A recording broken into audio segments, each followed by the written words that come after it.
Social মিডিয়ায় আমরা অনেক কিছু দেখি যা হয়তো বাস্তবতার সাথে পুরোপুরি মেলে না। অনেকেই ভিউ লাইকের জন্য এমন কিছু উপস্থাপন করেন যা আমাদের বাস্তব জীবনের প্রতিচ্ছবি নয়।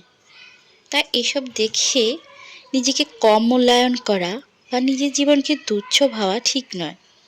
বাস্তব জীবন হলো চ্যালেঞ্জ ও শেখার একটি পথ, যেখানে সোশ্যাল মিডিয়ার কন্টেন্ট শুধুমাত্র বিনোদনের জন্য হতে পারে, কিন্তু আমাদের মন ও সংসারের শান্তির জন্য নয়। আমরা নিজের জীবনের প্রতি কৃতজ্ঞতা প্রকাশ করতে হবে।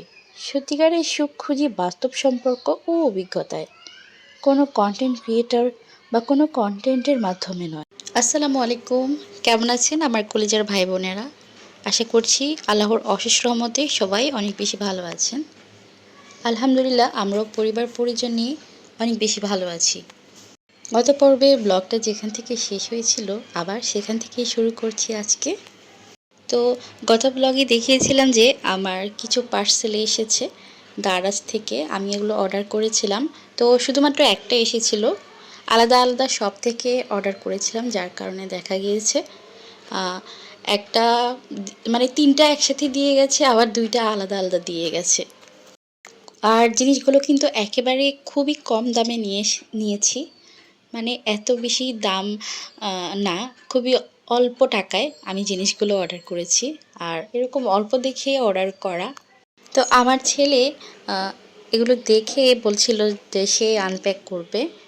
তো এখানে শু র্যাক অর্ডার করেছি, আর হচ্ছে দুইটা স্টোরেজ ব্যাগ অর্ডার করেছি, মানে ওই যে আলমারিতে কাপড় চোপড় রাখার জন্য, সুন্দরভাবে অর্গানাইজ করে রাখার জন্যই। একেবারে অল্প টাকা, বেশি না। আর এখানে অর্ডারের একটা বিশেষ সুবিধা হচ্ছে টাকা আগে পে করতে হয় না, 1 টাকাও আগে পে করা লাগে না, জিনিস আসলে তারপর টাকা দিতে হয়। তো শু র্যাক অর্ডার করেছি, তো সেটা আমার ছেলে এখন লাগিয়ে নিচ্ছে। ও বলল যে ও এটা এখন লাগিয়ে নেবে, মানে কোনোভাবেই ওকে আমি বানাতে পারছিলাম না, তা বললাম যে ঠিক আছে তুমি লাগিয়ে নাও, আমি ভিডিও করে নিচ্ছি। তো ও এটা লাগাতে থাক, আর আমি আপনাদের সাথে যে কথাগুলো প্রথম বলেছি সেগুলো বিষয়ে কিছু আলোচনা করি। আমি যা জানি সেটাই বলছি। আমার কথাগুলো হয়তোবা অনেকে খারাপভাবে নিতে পারেন, তবে আমি কাউকে খারাপ বা মানে কারো ব্যক্তিগতভাবে আঘাত করার জন্য আমি কিন্তু কথাগুলো বলছি না। এগুলো খুব সত্য একটা কথা, তাই আমি আমার দর্শকদের সাথে শেয়ার করছি। আশা করছি কেউ আমার কথা খারাপভাবে নেবেন না। আর এই সোশ্যাল মিডিয়াতে আমরা যা দেখি তা আসলে কতটুকু সত্য? আমরা অনেকেই আছি কন্টেন্ট ক্রিয়েটররা, একটু ভিউ বা লাইকের জন্য এমন কিছু দেখাই যা আমাদের বাস্তব জীবনের সাথে একেবারেই মেলে না। কারো পারফেক্ট লাইফ, বিলাসবহুল জীবন বা আদর্শ সম্পর্ক দেখে যদি আমাদের মনে হয় আমার জীবনটা তো এত সুন্দর না, তাহলে আপনি একটু ভাবুন, এগুলো আদৌ কি সত্যি? তারা যেভাবে চলছে এগুলো কি আদৌ একেবারে সঠিকভাবে চলছে? সবসময় কি তারা এরকমই চলে? একদমই না। আমাদের আসল সুখ আসে পরিবার, ভালোবাসা আর ছোট ছোট সুখের মুহূর্ত থেকে, যা ক্যামেরার সামনে নয়, বরং বাস্তব জীবনে ঘটে। ক্যামেরার সামনে তো ওটা দেখানোর জন্য, ওটাতে আসলে সুখ আর ভালোবাসা কতটুকু থাকে আমি জানি না। তাই সোশ্যাল মিডিয়ার কন্টেন্ট দেখে নিজের জীবনকে ছোট কখনোই মনে করবেন না। সুখ সবসময় বাহ্যিক চাকচিক্যে থাকে না, বরং মন ও সম্পর্কের গভীরতায় থাকে। আমাদের নিজের জীবনকে ভালোবাসা উচিত। আল্লাহ আমাদেরকে জীবনে যা কিছুই দিয়েছে সেই বাস্তবতাকে আমাদের গ্রহণ করতে হবে। অপ্রয়োজনীয় তুলনা থেকে আমরা নিজেদের মুক্ত রাখি, এবং এই সব কিছুকে আমরা যদি পজিটিভভাবে নিই তাহলে আমাদের জীবন হবে অনেক সুন্দর। সোশ্যাল মিডিয়ায় তো আমরা অনেক কিছুই দেখি, কেউ দামি গাড়ি চালাচ্ছে, কেউ মহা সুখী সংসার দেখাচ্ছে, কেউ আবার বিদেশ ভ্রমণের ছবি দিচ্ছে।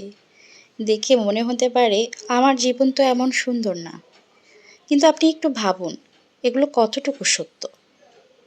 এই ধরুন কোনো দম্পতি প্রতিদিন ঝগড়া করে, কিন্তু সোশ্যাল মিডিয়ায় তারা কেবল ভালো মুহূর্তগুলোর ছবি দেয় বা ভিডিও দেয়। আপনি ভাববেন এদের জীবন কত সুন্দর। আবার কেউ হয়তো বড় লোক নয়, কিন্তু শুধু ভিডিও বানানোর জন্য দামি হোটেলে গিয়ে খাওয়া দাওয়া দেখায়। এসব দেখে যদি আপনার নিজেকে ছোট মনে হয় তবে সেটা ভুল হবে। কারণ সোশ্যাল মিডিয়া বাস্তবতার প্রতিচ্ছবি কখনোই হতে পারে না, বরং এটা একটা সাজানো দুনিয়া। আমাদের সুখ বাহ্যিক চাকচিক্যে নয়, বরং ভালোবাসা, শান্তি আর নিজের প্রতি কৃতজ্ঞতায়। তাই তুলনায় না গিয়ে নিজের জীবনকে উপভোগ করতে হবে আমাদের।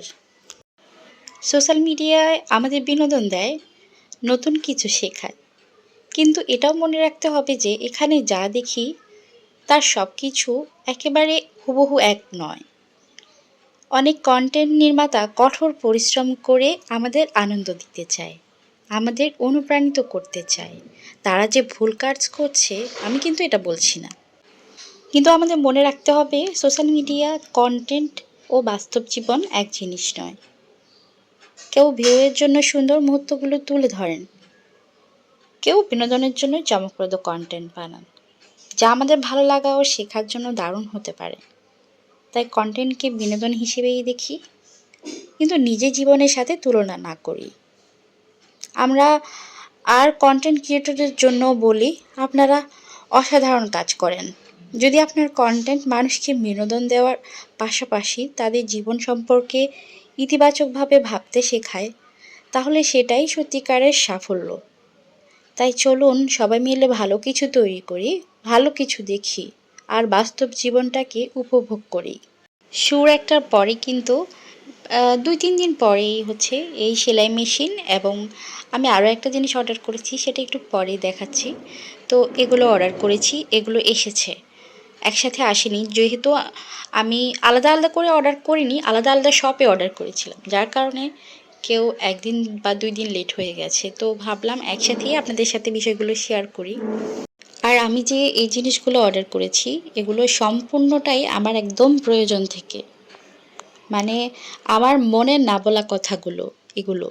আমি অনেক জিনিস আমার প্রয়োজনীয়তা ফিল করছিলাম, যেটা আল্লাহ ১ বছর পর হলো পূরণ করেছে, আলহামদুলিল্লাহ। এগুলো আমার খুবই প্রয়োজন ছিল। আমার সেলাইয়ের কাজটা হালকা একটু একটু জানি, তো আরেকটু ভালোভাবে একটু শিখতে চাইছিলাম, আর নিজের জামা কাপড়গুলো যাতে নিজে সেলাই করতে পারি সেই জন্যই হচ্ছে এই মেশিনটা অর্ডার করেছি।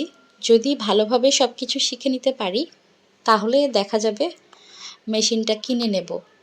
এটা একেবারে প্রফেশনালভাবে কাপড় দর্জির কাজ করার জন্য নয়, একেবারে নর্মাল। আর একটা জিনিস অর্ডার করেছি, সেটা হচ্ছে আমার কিচেনটাকে একটা নতুন লুক দেব, একদম সীমিত টাকার মধ্যে। সীমিত টাকা দিয়েও কিন্তু অনেক সুন্দর করে কিচেনটাকে অর্গানাইজ করা যায়। এই যে আমার পিছনে একজন আপু আমাকে কমেন্ট করেছিলেন, আপু তোমার ভিডিওর বা কিচেনের যে টাইলসগুলো এগুলো অনেক সুন্দর। ওনার চ্যানেলের নাম রিসাস হ্যাপিনেস।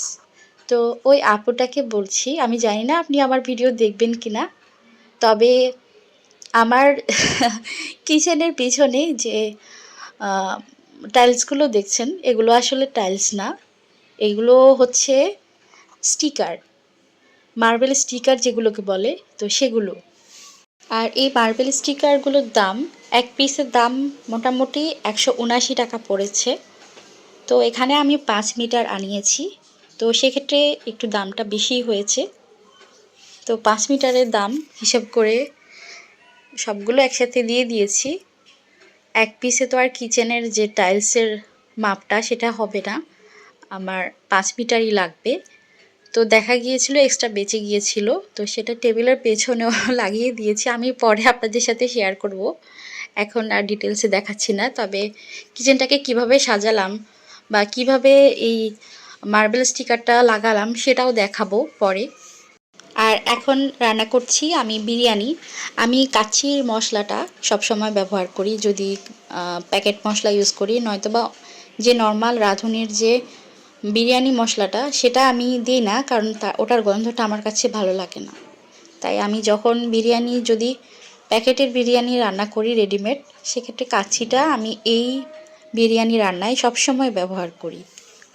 এই বিরিয়ানিটা যদি সরি এই মশলাটা যদি এই বিরিয়ানিতে দেওয়া হয়, চিকেন বিরিয়ানিতে, তাহলে মানে এর সাথে আর কিছুই দেওয়া লাগে না, শুধু আমি একটু লাল মরিচ দিই আর ঘি বা যে কোনো কিছু একটু দিই। তো এই বিরিয়ানির রেসিপিটা যদি চান তাহলে অবশ্যই কমেন্ট করবেন। আর বিরিয়ানি তো সবাই রান্না করতে পারেন, তবে আমি কিভাবে রান্না করি সেটা যদি দেখতে চান তাহলে অবশ্যই কমেন্ট করবেন। তো আমি কিন্তু সব কিছু দিয়ে দিয়েছি চালের মধ্যে, আর চিকেনগুলো দিয়ে এরপরে পরিমাণ মতো পানি আর একটু দুধ দিয়েছি।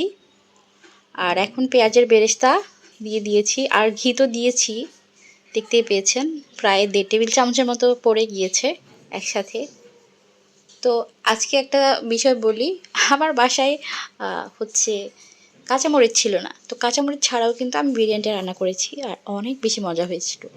বিশ্বাস করবেন না, মানে এই কাচ্চির মশলা দিয়ে যখন আপনারা বিরিয়ানিটা রান্না করবেন তখন দেখা যাবে এই চিকেন বিরিয়ানির গন্ধে আপনার মানে প্রতিবেশী পর্যন্ত চলে আসবে এরকম। সরি, মজা করছিলাম। তো ভিডিওটা এই পর্যন্ত কে কে দেখেছেন আমি জানি না, যেই দেখে থাকুন না কেন, যদি এতক্ষণ পর্যন্ত আপনি থেকে গেছেন বা ভিডিওটা দেখেছেন তার মানে আপনার কাছে ভিডিওটা একটু হলেও ভালো লেগেছে। আর যদি ভালো লাগে তাহলে লাইক করে আমার পাশে থাকবেন। তো আর কোনো কথা বলতে চাই না, সবাই ভালো থাকুন, আবার দেখা হয়ে যাবে নতুন ভিডিও নিয়ে। আল্লাহ হাফেজ, আসসালামু আলাইকুম।